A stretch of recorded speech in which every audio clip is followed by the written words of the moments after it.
najnovším televizijnim magazinu prinošime vam sljedujući pripovetki. TIARI poljoprivredna stanica Novi Sad instalovala automatizovanu meteorologijnu stanicu u Hotare poljoprivrednog majetku Maglič u Bačkim Magliču i naša ekipa tih dnjoh zaznačela upečatki o tej inovaciji u poljoprivrednej produkciji. Uvidíte, jaký súďby prostorioh ruskoho slova i Zavodu za kulturu vojvodjanských Rusnacoch, hto še i kadzima vyselic, jak i očim bešedovane na totu temu na štvartej schadzki robotnoho cela za neruchomosci Nacionalnoho sovitu Rusnacoch.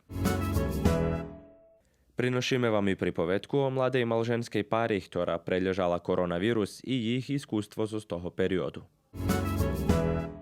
Tih dnjoh u Srbiji še označuje Djecinski tidzenj, ta ste i nahodi u veljih vospitno-obrazovnih institucijoh organizovani rižni edukativno-zabavni robotnji za djeci, a očim slovo uvidite u prilohu, ktorý nam prihodzi z ruskoho kerestura. U jednim prilohu zdohadnjeme vas na jedno pokus za bute remeslo, pravenje starodavnih metnog zo zmetljeni.